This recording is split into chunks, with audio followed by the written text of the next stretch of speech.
Hello everyone, कैसे हैं आप सभी लोग। This is Kaushal and welcome to English point. तो चलिए शुरू करते हैं आज का हम ये अपना प्रैक्टिस सेट और इसमें आपको मिलेंगे पास्ट टेंस के पास्ट सिंपल टेंस और पास्ट प्रोग्रेसिव टेंस की एक्सरसाइज। लास्ट में आप अपना टोटल स्कोर जरूर बता देना कि टोटल स्कोर आज की क्लास में कितना हुआ है। और इसमें जो वर्ब हम फिल करने को देंगे ये दो या दो से ज्यादा भी हो सकती है, तो सेंटेंस को थोड़ा सा ध्यान से देखेंगे, सिचुएशन के अकॉर्डिंग देखेंगे और आपको बहुत ही आसानी से यहाँ पर मिल जाएगा कि हमें वर्ब का कौन सा फॉर्म फिल करना है। बस दो टेंस याद कर लो कि एक तो आपको पास्ट सिंपल टेंस, ठीक है, पास्ट सिंपल टेंस में वर्ब फिल करना है और दूसरा पास्ट प्रोग्रेसिव टेंस में फिल करना है। क्लियर है? तो चलिए शुरू करते हैं क्लास को। सबसे पहला सेंटेंस है while the policeman dash out of the window he dash that a blue SUV down the road। तीन आपको वर्ब फिल करना है, look, notice and park. Right answer क्या होगा जल्दी से कमेंट करके बताएंगे कि राइट आंसर इस सेंटेंस में क्या प्रयोग किया जाएगा। तो यहाँ पर सबसे पहले देखेंगे आपका लगा हुआ है while। अब while जो आपका कंजंक्शन है इसके बाद एक लॉन्ग एक्शन आता है, यानी कि एक ऐसा एक्शन जो लंबे समय तक चलता है, तो इसको हम प्रोग्रेसिव टेंस में बनाते हैं। किसमें बनाते हैं? जब पुलिस वाला क्या कर रहा था, खिड़की से बाहर देख रहा था। अब पुलिसमैन कैसा है, यहाँ पर सिंगुलर है, एक ही है, तो वाज का प्रयोग करेंगे और लुक के साथ लगाएंगे इसका ING form. while the policeman was looking out of the window he, उसने क्या किया, उसने नोटिस किया। ये शॉर्ट एक्शन है जो आपका बनेगा पास्ट इंडेफिनिट, तो इसको पास्ट इंडेफिनिट बना देते हैं। he noticed that, उसने नोटिस किया कि ब्लू एसयूवी रोड पर क्या हुई है, रोड पर क्या हो रही, अच्छा उस समय क्या नोटिस किया उसने कि एक ब्लू एसयूवी पार्क हो रही है रोड पर, तो इसको बनाएंगे वाज पार्किंग। ठीक है, तो ये हो गया आपका राइट आंसर। पास्ट परफेक्ट नहीं बनाना, जो मैंने क्वेश्चन में ही नहीं दिया हुआ है कि इसमें कहीं आपको पास्ट परफेक्ट टेंस यूज करना है। आगे बढ़ते हैं question number 2। I dash on my report when the phone my wife dash to know when I dash home. यहाँ पर आपको 4 वर्ब्स फिल करना है कि राइट वर्ब क्या यूज करेंगे। चलो देखते हैं कि यहाँ पर क्या व्हेन, व्हेन के बाद आपका सामान्य तरीके से मैंने बताया है कि पास्ट इंडेफिनिट टेंस आता है, तो दूसरा किस में बनेगा, दूसरा आपका पास्ट प्रोग्रेसिव टेंस में बनेगा। जब मैं अपनी रिपोर्ट पर काम कर रहा था, आई वॉज वर्किंग, ऐसे लिखेंगे I was working on my report, मैं अपनी रिपोर्ट पर काम कर रहा था तभी फोन क्या हुआ, फोन बजा। तो ये किस में आएगा, पास्ट इंडेफिनिट टेंस में। तो रेंज का पास्ट सिंपल फॉर्म क्या होगा, रेंज। ठीक, और मेरी पत्नी माई वाइफ। अब यहाँ पर देखो वांट वर्ब लगी है ना, वांट वर्ब आपकी जो है ये कैसी वर्ब है, नॉन प्रोग्रेसिव वर्ब है, यानी कि इसका प्रयोग हम सामान्य तरीके से कंटिन्यूअस टेंस में नहीं करते हैं, है ना, not used in progressive tense. तो पास्ट इंडेफिनिट ही हम इसे बनाएंगे। My wife wanted to know, मेरी पत्नी ये जानना चाहती थी। अब मेरी पत्नी क्या जानना चाहती थी, जब मैं घर आ रहा हूं, तो व्हेन के बाद यहां पर हम क्या लिखेंगे, when I was coming home. ठीक, तो ये हो गया राइट आंसर क्वेश्चन नंबर 2 में। नेक्स्ट बढ़ते हैं आगे, नेक्स्ट है सेंटेंस 3 और सेंटेंस 3 में है यहाँ पर he dashed down the street when he dashed his old school teacher on the other side। अब वह क्या कर रहा था, गली में वॉक डाउन कर रहा था, तो ये कार्य चल रहा था, चल रहा था मतलब past progressive. when he was walking, when he was walking down the street, जब वह गली में चल रहा था तो क्या हुआ, he, उसने किसे देखा, उसने देखा। अब यहाँ पर देखो सी वर्ब आपकी लिखी है, सी वर्ब भी कैसी है, नॉन प्रोग्रेसिव वर्ब है। कैसी वर्ब है, नॉन प्रोग्रेसिव। ठीक है, वर्ब ऑफ परसेप्शन होती है, सी, टेस्ट, हियर, स्मेल एटसेट्रा। तो इसको हम प्रोग्रेसिव टेंस में यूज नहीं करेंगे और इसको लिखेंगे पास्ट इंडेफिनिट में।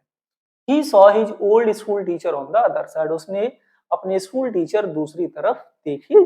कब देखे, जब वह क्या कर रहा था, वो टहल रहा था सड़क पर। नेक्स्ट बढ़ते आगे, नेक्स्ट है सेंटेंस 4 एंड सेंटेंस 4 में है कि during the time I dash in South Africa I never dash a serious crime. Spend and see, दो जगह पर आपको फिल करना है कि राइट आंसर क्या होगा, राइट वर्ब कौन सी प्रयोग करेंगे। ठीक है, अब यहां पर देखो, ड्यूरिंग द टाइम, किस समय, जब मैं कहां पर था, मैं साउथ अफ्रीका में अपना समय स्पेंड कर रहा था। यानी कि ये लॉन्ग एक्शन चला, लॉन्ग एक्शन चला तो प्रोग्रेसिव टेंस लिखेंगे। तो यहाँ पर लिखेंगे when I was spending in South Africa, है ना। जब मैं अपना समय साउथ अफ्रीका में स्पेंड कर रहा था तो मैंने कभी भी सीरियस क्राइम नहीं देखा। और फिर से आ गई आपकी सी वर्ब। सी वर्ब कैसी वर्ब है, तो ये आपकी नॉन प्रोग्रेसिव वर्ब है। ठीक है, नॉन प्रोग्रेसिव है तो हम इसको कंटिन्यूअस टेंस में नहीं लिखेंगे, इसको भी हम पास्ट इंडेफिनिट टेंस बनाएंगे। I never saw a serious crime, correct answer होगा सेंटेंस नंबर 4 में। नेक्स्ट बढ़ते हैं सेंटेंस 5 और सेंटेंस 5 में है while they dash lunch at the new restaurant, a journalist dash up to them and to ask a few questions। तीन जगह पर हम वर्ब फिल करेंगे। तो यहाँ पर देखें, while shows duration of time, यानी कि आपको यहाँ पर ये कंटिन्यूअस टेंस लिखना है। ठीक है, तो यहाँ पर क्या होगा, while they, पास्ट इंडेफिनिट में क्या आएगा, they were, हैव लंच का मतलब होता है टेक लंच, ठीक है ना, ईट लंच। तो while they were having lunch at the new restaurant, जब वो नए रेस्टोरेंट में लंच कर रहे थे तो क्या हुआ, a journalist came up to them, ये जर्नलिस्ट उनके पास आया और and wanted to ask a few questions. Want verb है, तो वांट वर्ब भी आपकी कैसी वर्ब है, नॉन प्रोग्रेसिव वर्ब है। इसका प्रयोग भी हम सामान्य तरीके से कंटिन्यूअस टेंस में नहीं करते। ठीक है, और एंड कंजंक्शन लगा है तो जिस टेंस में ये वर्ब यूज हुई है उसी में यहाँ पर जो वर्ब हम प्रयोग करेंगे वो करेंगे, तो इसको भी हम यूज करेंगे पास्ट इंडेफिनिट में। And wanted to ask a few questions, correct answer होगा यहाँ पर सेंटेंस 5 में। कोई भी डाउट्स वगैरह हो तो आप लोग पूछ सकते हैं कमेंट के माध्यम से। नेक्स्ट बढ़ते हैं आगे, नेक्स्ट है sentence 6, the farmer dash the whole neighbourhood with fruit and vegetables. Supply का हमें करेक्ट फॉर्म फिल करना है कि राइट आंसर क्या होगा। तो राइट आंसर क्या होगा कि जो किसान है उसने क्या किया, उसने फ्रूट और वेजिटेबल्स पूरे नेबरहुड में सप्लाई किया। पास्ट इंडेफिनिट टेंस बना देते हैं, तो सब्जेक्ट के बाद वर्ब की सेकंड फॉर्म यानी कि पास्ट सिंपल फॉर्म का प्रयोग करेंगे सेंटेंस 6 में। नेक्स्ट है sentence 7, the hairdresser dash up her soap into the car and home. तीन जगह पर आपको वर्ब फिल करना है। अब देखिए, जो हेयर ड्रेसर है उसने क्या किया, पहले पहले लॉक किया, लॉक अप हर सोप, ठीक है, अपनी सोप को बंद किया। तो पास्ट इंडेफिनिट बनाएंगे, इसको पास्ट कंटिन्यूअस टेंस में नहीं बनाना। The hairdresser locked up her shop, comma लगा हुआ है यानी कि सेम सेम क्या रहेगा, टेंस रहेगा। गेट है, गेट का सेकंड फॉर्म क्या होता है, गॉट होता है। गॉट इनटू द कार यानी कार में बैठा, और एंड ड्राइव का अब यहाँ पर एंड कंजंक्शन है यानी कि जिस टेंस में ये वर्ब यूज हो रही है उसी में एंड के बाद भी वर्ब यूज हो रही है।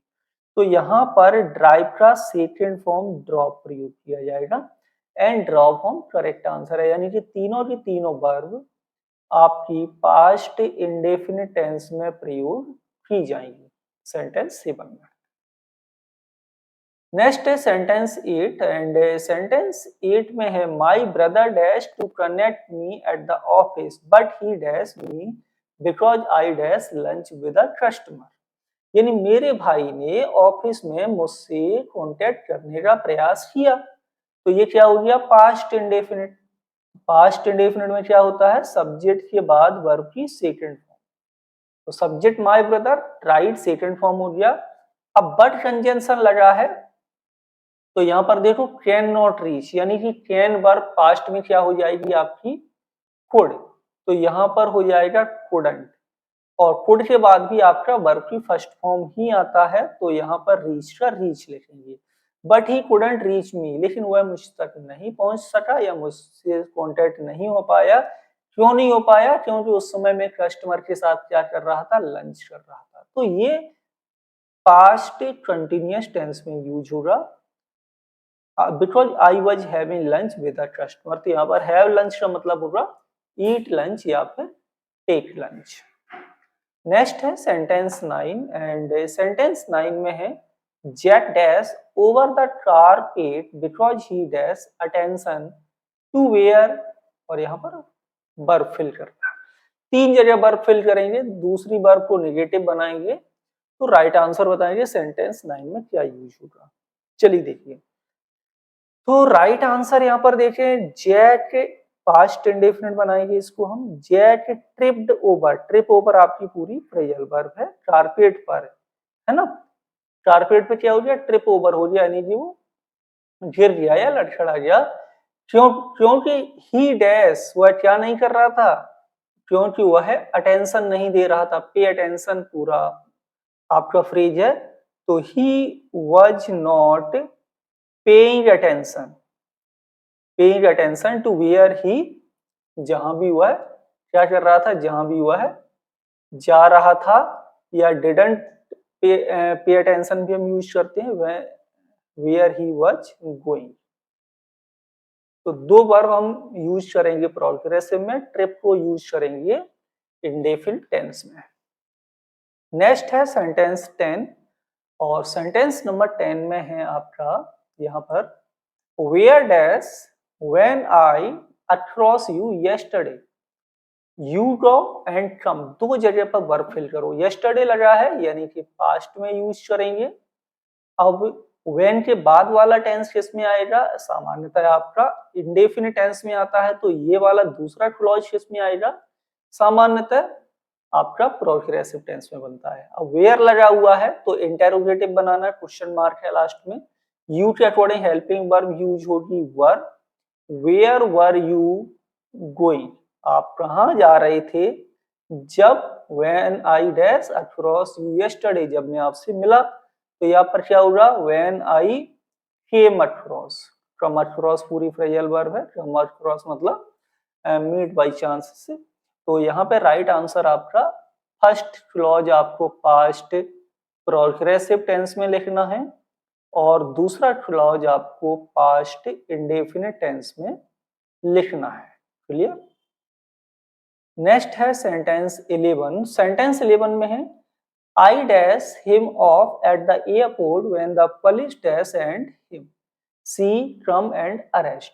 तो सी वर्ब है देख के पहचान लो कि यहाँ पर लेकिन सी ऑफ आपकी पूरी फ्रेजल वर्ब है जिसका मतलब होता है विदाई देना। स्पेशली किसी को बस स्टैंड एयरपोर्ट या फिर स्टेशन तक छोड़ने आते हैं तो हम उसको क्या करने आते हैं सी ऑफ करने आते हैं।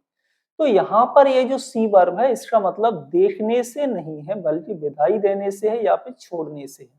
तो इस वर्ब का प्रयोग हम प्रोग्रेसिव टेंस में कर सकते हैं ये ध्यान रखना है ठीक। तो यहाँ पर आपको लिखना है I was seeing him off at the airport. मैं उसको क्या कर रहा था एयरपोर्ट पर छोड़ने विदाई दे रहा था। तभी क्या हुआ पुलिस आई और क्या किया उसको अरेस्ट कर लिया। अब व्हेन के बाद क्या बनेगा पास्ट इंडेफिनिट वैसे भी शॉर्ट एक्शन है तो came the police came and arrest का यहाँ पर क्या हो जाएगा अरेस्टेड। दोनों पास्ट इंडेफिनिट में क्यों आएंगे? देखिए एंड कंजंक्शन है तो दोनों वर्ब सेम टेंस में ही रहेंगे। तो ये हो गया आपका सेंटेंस 11। नेक्स्ट है सेंटेंस 12। सेंटेंस 12 में है the old man dash on the pavement. Pavement मतलब होता है फुटपाथ, ठीक है, फुटपाथ होता है। तो so James dash to help him. Fall and stop दो जगह पर फिल करना है कि राइट आंसर क्या यूज करें। चलिए देखिए, अब द ओल्ड मैन बूढ़े आदमी, आदमी क्या हुआ? फुटपाथ पर क्या हो गया? गिर गया। तो क्या होगा? Fell, sorry, the old man fell on the pavement. So James ने क्या किया? जेम्स ने स्टॉप, जैम रुका, जैम रुका, जेम्स रुका और क्या किया? उसकी सहायता की। So James stop to help him. James ने उसकी सहायता की, ठीक है। नेक्स्ट बढ़ते हैं आगे। नेक्स्ट है सेंटेंस नंबर 13। सेंटेंस 13 में हाउ डैश योर लेग। वो कहता well I dash on the ladder when I suddenly dash my balance and. यहाँ पर आपको 4 वर्ब फिल करना है। फर्स्ट में आपको क्या रखना है? You subject. क्वेश्चन मार्क है तो इंटेरोगेटिव बनाना है। अब आपकी पूछ रहा है कि आपकी टांग कैसे टूटी? धीरे धीरे तो नहीं टूटी, तुरंत टूटी होगी। तो पास्ट इंडेफिनिट में क्या हो जाएगा? How did you break your leg. आपकी टांग कैसे टूटी है? तो ज्यादा वेल मैं क्या कर रहा था, जल्दी से यहाँ पर क्या होगा? तो यहाँ पर तो मैं खड़ा हुआ था। कहाँ पर खड़ा हुआ था? तो ये कार्य चल रहा था व्हेन आई वाज स्टैंडिंग। मैं खड़ा हुआ था कहाँ? लैडर पर। तभी अचानक क्या हुआ? I lost my balance. धीरे धीरे नहीं, तुरंत लॉस्ट हुआ माई बैलेंस एंड फेल, और मैं गिर गया। तो ये पास्ट इंडेफिनिट, पास्ट प्रोग्रेसिव और ये दोनों बार पास्ट इंडेफिनिट टेंस में प्रयोग की जाएंगी। नेक्स्ट बढ़ते आगे और नेक्स्ट लेते हैं सेंटेंस नंबर है 14। सेंटेंस 14 में है she dash in France at the time she dash the bad news. Live या फिर रिसीव, राइट आंसर क्या यूज कर सकते बताइए। राइट आंसर क्या होगा सेंटेंस नंबर 14 में? ओके, तो यहाँ पर देखें सी उस समय वह कहाँ रह रही थी? फ्रांस में रह रही थी। Eight the time, eight the time मतलब एट दैट टाइम, यानी पास्ट में कोई कार्य चल रहा था, ठीक। और हम यहाँ पास्ट के ही सेंटेंस की बात कर रहे हैं, तो ये पास्ट प्रोग्रेसिव टेंस में बनेगा कि she was living in France at the time. वह फ्रांस में उस समय रह रही थी। कब? जब उसको वो बैड न्यूज मिली। तो ये पास्ट इंडेफिनिट टेंस हो जाएगा। She received the bad news आपका राइट आंसर है। नेक्स्ट है सेंटेंस नंबर है 16। I dash the new prime minister while I dash the press conference. Meet या मीट और अटेंड दो वर्ब फिल करना है सेंटेंस नंबर 15 में। अब मीट वर्ब है। मीट वर्ब कैसी वर्ब है आपकी? नॉर्मली है भी। तो यहाँ पर ये पास, अब यहाँ पर लगा हुआ वाइल। वाइल के बाद आता है कोई कार्य लंबे समय तक चलेगा। चलेगा तो ये प्रोग्रेसिव में आ जाएगा, इसको पास्ट इंडेफिनिट बना देते हैं। तो ये हो जाएगा I met the new prime minister. मैं नए प्राइम मिनिस्टर से मिला। कब? वाइल आई वाज अटेंडिंग, जब मैं अटेंड कर रहा था क्या? Press conference. तो past indefinite and past progressive ये आपकी हो जाएंगी। अब नेक्स्ट है सेंटेंस नंबर 16। आपको कमेंट के माध्यम से बताना है कि इसका राइट आंसर क्या होगा, कमेंट के माध्यम से। चलिए, तो आज की क्लास में इतना ही। आई होप क्लास आपको अच्छी लगी होगी। इसी तरह के और भी वीडियोज आपको मिलेंगे डेफिनेटली। तो इसके लिए आपको करना है इंग्लिश पॉइंट चैनल को सब्सक्राइब और दोस्तों के साथ इस क्लास को शेयर। मिलेंगे आपसे अगली क्लास में। Thank you for watching.